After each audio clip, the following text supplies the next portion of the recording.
I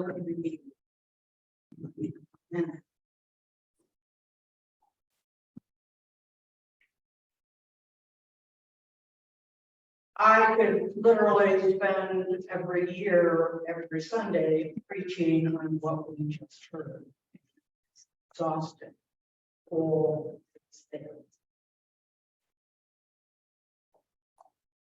But I wanted to reflect what's really struck me this year as I prepared for Holy Week was the tug of society and culture and the church. And how that is always a teetering tug of war. My memory perhaps began as I thought of Palm Sundays in my childhood. Now, when I was a little child, we didn't go to church. My brother, who was 6 years older than me, would get up on Sunday morning. I would get up. We would go downstairs. He'd open the front door. He'd get out the Sunday paper. He'd open it to the funny comics. He would go to the kitchen. He would get a big bowl of potato chips. He'd put them down on the floor, and he and I would lie on the floor, and he would read the Sunday comics to me. That was our Sunday ritual, and I loved it. Then, for some reason, one day when I was about 5 years old, I think I was in kindergarten, my father announced that we were going to go to something called church. I thought, this is strange because my folks always stopped in on Sundays, obviously. That's the day of church. So I thought, well, okay, we can do something different. But we kept going to this thing called church. And I could tell you several tales about my experiences there. They're all very formative. But I'll skip till being about 8 or 9 years old. And the church we went to was a huge Episcopal church. Probably seated at least 250 in the name. And had a multitude of choirs. There was the little girls' choir, which was elementary girls. The little boys' choir, which was elementary boys. The junior high girls, the senior high girls' choir, and the combined junior and senior high boys' choir. Those all sang at the 9:30 service. And then there was a adult that sang at the 11. So there were 6 choirs. I, as some of you know very well, have trouble carrying any kind of a tune. My mother went to the choir master and inquired whether I could join the choir, if there was any hope that that might help. And the choir master was a great force to be feared and to be loved at the same time. Said, of course she can join the choir. Right? Suddenly it was in the choir. Good child control in a large church. Put them all together and have choir mothers sitting behind them. But on Palm Sunday, instead of singing at the 9:30 service, Palm Sunday, all the choirs gathered together to sing both services. And I, being led the procession between the crucifixion. And so it was the crucifixion, then me and my partner, and then all the rest of the choir. And we would come in singing to all glory, love, and honor. It was the greatest thing. And literally, I would watch, and I would get about to there, and I would look, and I was thinking, at the end of the choir going to get before we get to that, because we went around, circled around the church a couple of times. And it literally, the choirs made order of singing around the nave of the church. Now, the one other little piece is we were always told to put our palms like this. And so I would sing mightily, didn't do that. I'd sing mightily, oh, Lord, love and honor, particularly the person of Christopher from the back of his neck the whole way, but I was so into it. In that church, there were heaters that stuck out from the wall, and I banged into every single heater, every single time around. And so we would be singing and banging, then we'd sing a little more, banging. You know, I guess I was trying to add a little percussion.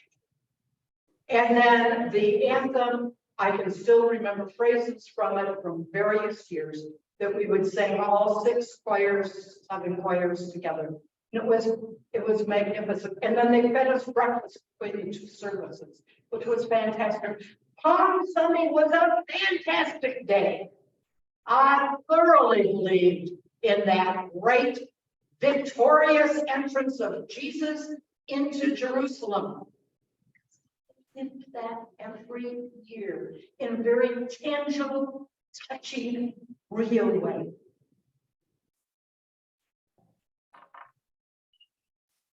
In the revision of what we call the New Prayer Book, which is now some almost 50 years old, the Palm Sunday liturgy was altered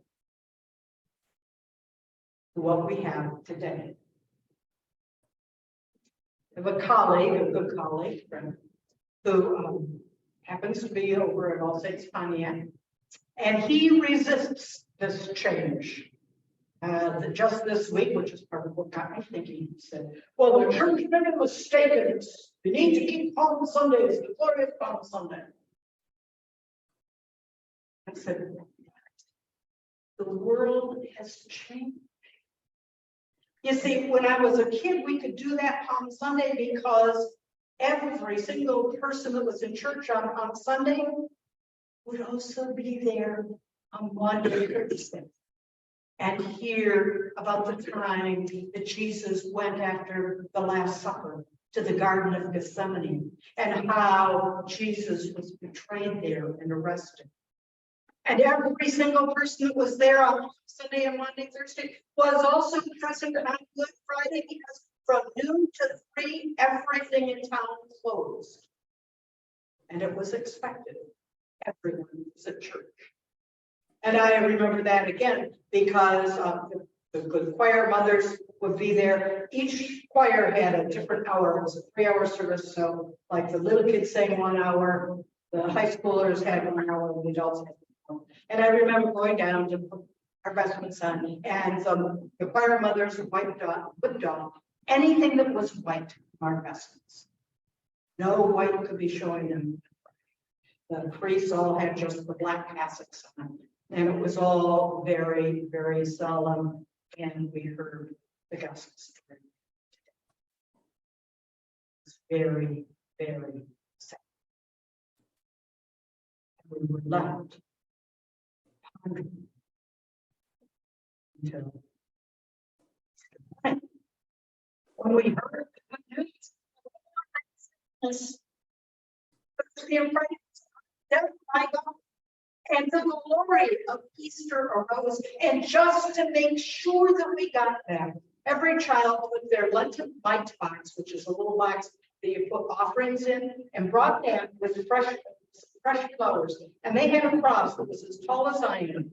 There, the acolytes would put the mite boxes in on the side that was facing the congregation, and they would take the flowers, and never knew when I was little what they were doing with them. But when the last of the kids had given the last of their mite boxes and their flowers, and it was the job of those acolytes to turn this cross that was very, very plain, but turn that cross carefully around, and that cross was absolutely filled. Tulips and daffodils with fresh flowers of every kind of spring flowers, and it was amazing and it was glorious. Tangibly showed that the plain, the ordinary,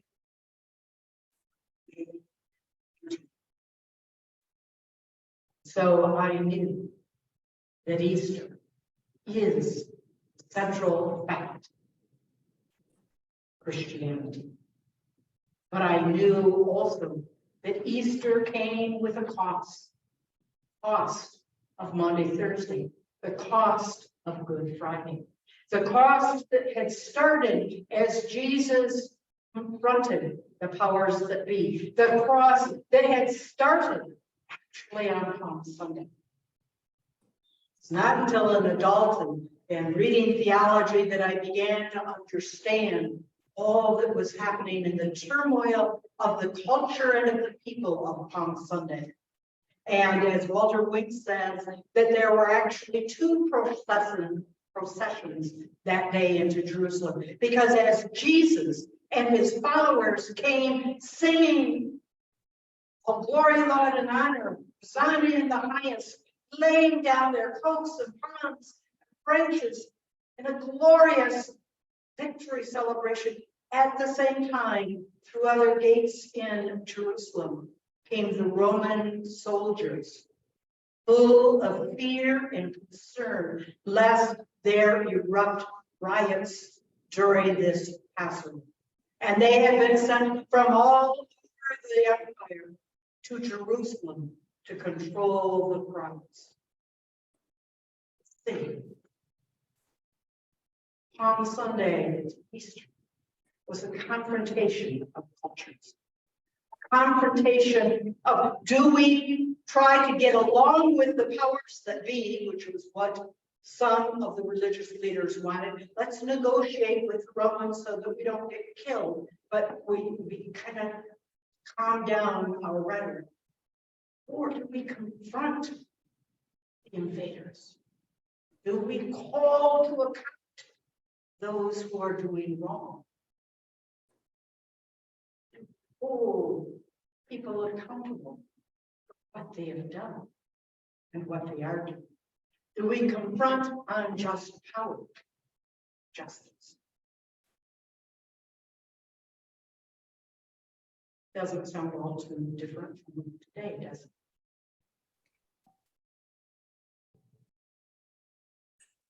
So back to my friend at All Saints who mightily preserves Palm Sunday as just a glorious day. And I said to him, but the reason the church changed the Palm Sunday liturgy was because the church became aware that culture had changed. That no longer was everything shut down on Good Friday. No longer were good Christians understanding that they needed to show up on Thursday and Friday of Holy Week. And so more and more people were going from the glory of the victorious entry into Jerusalem on Palm Sunday to the glorious resurrection on Easter Sunday, thinking that was the story. Glory to glory, victory to victory, wonder to wonder. Totally. What happens to you, to me, to a culture that only is willing to acknowledge the victories, only is willing to acknowledge the happy things? We know becomes a very angry culture. It's a very divided culture because to only recognize the happy increasingly leaves people, because the reality of life as a human being, there is glory and there is sorrow. There is victory and there is grief. There is success and there is failure.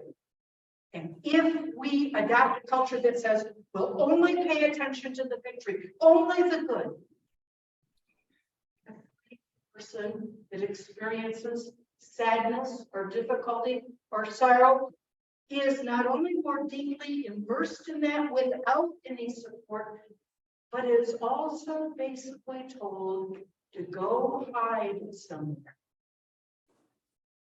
You know what? People seek to hide their sorrow, seek to hide their failures, seek to hide the hard things in their things fester, grow, start to poison and take over the good.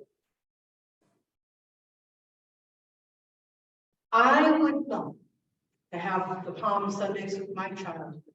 I would love to have the Holy Weeks of my childhood.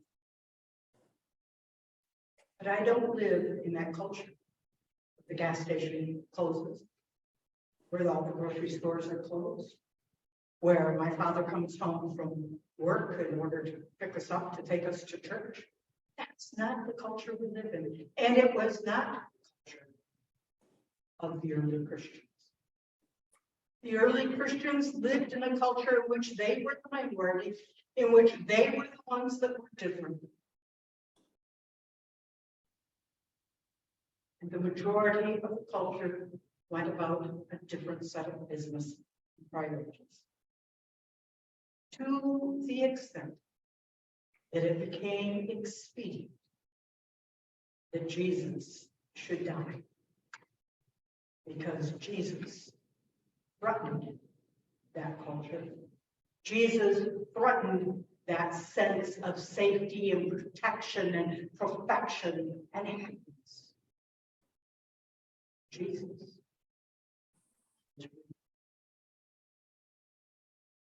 So the church faithfully struggles on this day. And we, even without the help of the organ, try to lift our voices at the beginning of this service in praise and excitement and glory. But now, plunged.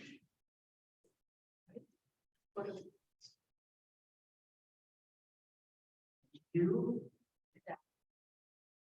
invited to spend this holy, contemplating what that says for you and me in our personal lives, and to gather on Monday, Thursday, Good Friday here, so that we may more deeply enter into the sadness, the sorrow, the pain of life, so that we may more fully and completely embrace the glory and joy and the hope that is resurrected. I invite you forward